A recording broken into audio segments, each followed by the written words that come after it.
But right now, we are joined by Eric Trump himself. Eric, it's great to have you back on the show. It's great to be back on, Scott. We were talking off air. You're in Florida, but you're not in the path of Hurricane Helene, which looks pretty strong. It's coming to shore as a Cat 3, Cat 4.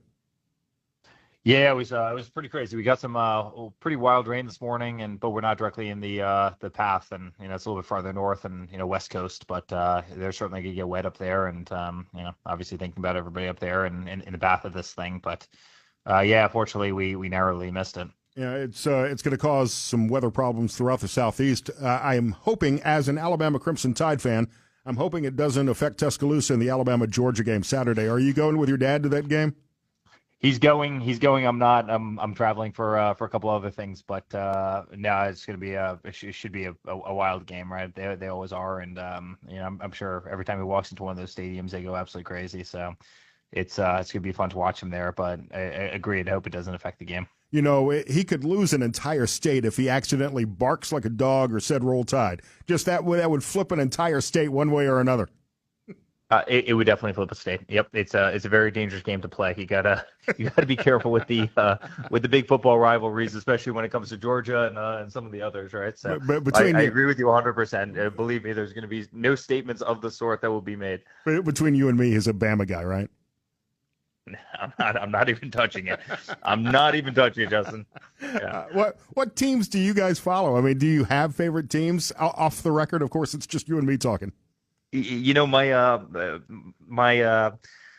father-in-law, he played at Purdue, and so we go up there once a year, and I've been up there a couple times, seen a couple of the games, and that's great. My wife went to NC State, and so we've been to a bunch of the games. I went to the worst football school arguably in the country. I went to Georgetown, so we were D1 Patriot League. I think we won like one game the entire 4 years I was at the school. So I didn't even know Georgetown had a football team, to be honest. I mean, we're theoretically D1, but it's kind of hard to believe you're D1. Yeah, D1 Patriot League, and our record was never stellar, to say the least. So we were good at a lot of sports. We were great at basketball while I was there. Right. We had a great kick while I was there at basketball. We went to the Final Four. We went Sweet 16 a couple of years, but no, football was not our forte. We should just give up that program. Eric Trump, you're on the Scott Sands Show, and nobody from Georgetown is listening to hear you badmouth the football team, so we're safe on that. All my best friends played on the football team, so it's okay if they and they all also had 1600s on their SATs, which is probably a problem with that as well, right? There could be. There's a direct correlation, I think. Eric Trump on the Scott Sands Show. Eric, have you been through Ohio recently? I just talked to Don Jr. A week or two ago. He was out campaigning with Bernie Moreno. It's a very important Senate seat. I saw on the Poly Market odds, which is the betting market, that for the first time in this race, Bernie's taken a slight advantage, a slight lead over Sherrod Brown, who's been in office forever. Yeah.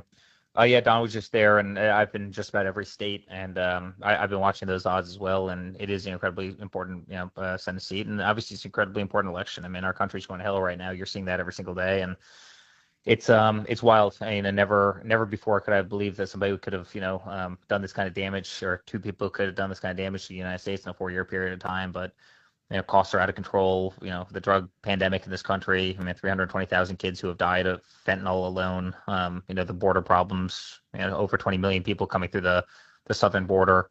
I spent a lot of time talking about this at my RNC speech, but literally, think of the fact that you've got the best hotels. The best hotels in the country in New York that are housing illegal immigrants on taxpayer dollars, and yet you have veterans that are sleeping under bridges all across the country that are homeless. It's beyond belief that we're there as a nation, and you have an administration, you have a vice president right now who picked a running mate, and his claim to fame in Minnesota is putting tampons in boys' bathrooms. It's hard to believe, Justin. It's hard to believe that this could possibly be the United States, and we've got to fix these things. We've got to become the best country in the world. We've got to have the best education in the world. We've got to stop the drugs. We've got to stop illegal immigration. We've got to stop the criminals that are taking over low-income housing in places like Aurora. We need to get control over costs. America's unaffordable to live in right now. Energy's up 3 times over what it was when my father was in office. You go out, you try and buy a 2x4, it costs $9 now when it used to cost, $1.98 and $2. Rent is unaffordable, mortgages are unaffordable, car insurance is totally unaffordable, groceries are unaffordable. everything's unaffordable in this country. People haven't gotten a raise. So you've had stagnation of wages in this country, and yet you've had 10% inflation almost every single year. And it's killing us as a nation. It has to stop. I mean, it just has to stop. And we have to cut taxes, and we have to cut regulations, and we have to bring businesses back to this country. And we need to get serious, and we need to do so awfully quickly. It astounds me, and I think that maybe the American public is starting to understand how things work, that in light of growing prices. I mean, I saw a Facebook group, Facebook comment complaining about the cost of fast food the other day, and claiming it's corporate greed that the Big Mac, the Happy Meal you used to pay $3 for costs $7 now, or whatever the price is. But you got to understand that food costs have gone up 30%. Labor costs are going up 4 or 5% every year for the past 10 years. Rent has gone up 25 to 30%, depending on where you are. Insurance rates are up 25 to 30%. Not to mention the cost of everything has gone up in the last 4 years under the Biden-Harris administration. And Kamala Harris's answer is that, you know what, we should throw more tax money out there, and we should raise taxes on these corporations, and we should limit what prices can be, which only causes shortages and disincentivizes grocery stores from even operating in some of these food deserts around the country. Well, Scott, you just took the words out of my mouth. I mean, that's exactly right. She wants to raise taxes, but she wants companies to lower costs. I mean, in what world is that possible, right? I mean, again, under my father, you had $2 gas, and now all of a sudden you have $5 and $6 gas. And the same with energy, the same with heating oil, the same with utilities. You've got the most expensive utilities you've ever had in this country by far.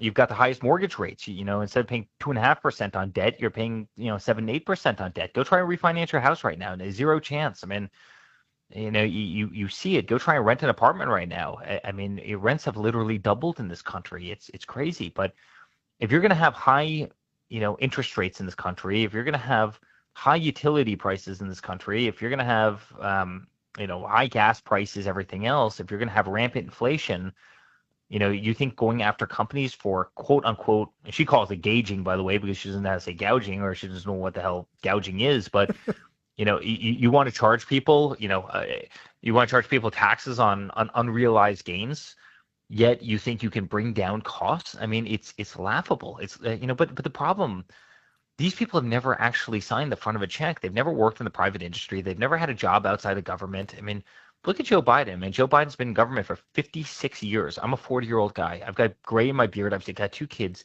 He's been in office, literally 16 years longer than I've been alive on this planet. He's never held a job in the private sector. He doesn't know damn thing about job creation or making payroll or, small business I mean, it's crazy. Yet these people come out with these proposals. You need to cut taxes. My father's going to have the largest tax cuts in the history of this country. He's also going to do great things like no tax on tips, no tax on Social Security, and no tax on overtime. Let me repeat that. No tax on tips, no tax on overtime, and no tax on Social Security. And you want to talk about putting fire on an economy? That's exactly what you'll do with that. And he wants to cut regulation in this country. He wants to stop the predatory. I mean, look at what China is doing. I mean, they're stealing all our manufacturing, and it's not just China, it's Mexico, a lot of other places. But, John Deere 2 days ago said that they're going to move all their manufacturing out of the United States and down to Mexico because they can build their product cheaper, labor's cheaper there. And guess what? We're going to lose tens and tens and tens of thousands of jobs. That won't happen under Donald Trump. He won't allow it to happen because he's not going to allow companies to go 1 foot south of the southern border and just import their stuff without tariffs. And he's going to make sure that we have the most competitive business environment in the world, that we have the lowest tax rates in the world, so long as you support American businesses, so long as you make your products in the United States. If you don't want to make your products in the United States, if you want to, send your jobs overseas, congratulations. You're gonna be penalized for doing so, and it's going to cost you a lot more to bring those products into our country. It's interesting you mentioned John Deere. I don't necessarily agree with your dad with former President Trump on tariffs. More of a free trade guy. If you're going to create new tariffs on a corporation, they're going to pass those expenses along to the consumer at the end of the day, and it's another tax on consumers. But you keep those businesses in America or incentivize new companies to move their operations to America by keeping corporate tax rates low and giving them other benefits to operate and remain in the U.S., but not by by taxing them again if they're going to leave the country. I just that's a Scott, fundamental disagreement there. Yeah, no, a couple things. I mean, I think you have to realize that in so many cases you're not actually playing on an even playing field, right? So what will happen is, they won't accept any of your products, and if you send them over to them, you've never seen a Ford in China, it just doesn't exist. They won't take our cars, and if you do, they'll put tariffs on them of 100% or 200% in order to send them over, but yet we're always allowing their products to be dumped in our country for free, right? My father's actually a free trade guy, right? He wants free trade, but the problem is what they had always called free trade wasn't actually free trade. It was maybe free trade by the United States, but it wasn't free trade if our products went the opposite way. And so I'm with you. I like free trade as well, but I like free trade so long as, it actually is free trade, which it has not been. Everybody's been ripping us off. They refuse to take our products. We have no products going over to those countries. They don't want our products in those countries. They won't accept them, and they're incredibly costly. Like, try sending a Harley Davidson over to Europe. You know the kind of tariffs that they put on that. You know the Right. kind of taxes they put on that. It's why Harley just doesn't do well over there. It's same thing with all of our manufacturing. They will not take American products. They charge you up the wazoo to do so. So it's not actually free trade. My father wants free trade, and I think you're actually very much aligned. It's just they've used a word incorrectly for years and years and years. Well, and the other side of that problem is you've got the Biden-Harris administration, Kamala Harris and Tim Walz, who want to mandate everybody switch over to electric vehicles in the next 10 years, which is forcing us to buy in-demand minerals from China. It's actually emboldening our enemies even further. And what's actually worse is they're going to fine the car manufacturers if a certain percentage, about 50% of their cars aren't electric vehicles. The problem is when they go out to the general consumer, 50% of people don't want to buy electric vehicles. So they're going out. You have all these electric vehicles that are sitting on the lots, and God bless. Sometimes it works for people, and most of the time it hasn't been. I think it represents about 3% of the automobiles in this country. But so now all of a sudden you've got stacks and stacks and stacks of electric vehicles. The consumers aren't buying them, so car dealerships can't keep on ordering them. The manufacturers begging them, please take an electric vehicle. They're saying we can't sell them. We don't have the demand for them. But yet, if 50% of the cars aren't electric vehicles, the car companies are going to get fined, and these fines are massive. Well, what do you think that's going to do to the auto industry? It's going to drive it out of the country. It's going to bankrupt it. It's crazy. I mean, make electric vehicles, but do so along the lines of demand, not based on some stated number that a person in Washington, D.C. just decides to jot down on a notepad. And we are at war in this country. I mean, industry is at war in this country. And I can't tell you. I mean, Scott, I can't tell you how many factories that I've walked through in Ohio and Pennsylvania and in Michigan and so many other places, which were once created great products, and now they're dark. They've got chain link fences around them. There's no life to them. There's no cars in the parking lot. You've seen 1,000 of them. I know you've seen 1,000 of them, and they're all over the place. And we used to be the center of the manufacturing world, and we just can't compete anymore. We can't compete because of taxes. We can't compete because of regulation. We can't compete because you have countries all over the world that are dumping products into the U.S. and they won't receive our products in return. And we need to be the best business environment in the world, and we will be. We absolutely will be. We're talking to Eric Trump here on the Scott Sand Show. Eric, before we're out of time, I know you've probably been asked about this dozens of times in the last 2 months. Yesterday, the Senate report on the Secret Service failures, the 2 assassination attempts against your dad have been released, and we know that the Secret Service has failed on multiple occasions to adequately protect President Trump. Your thoughts on this as we continue, and how safe do you and your family feel right now? Yeah.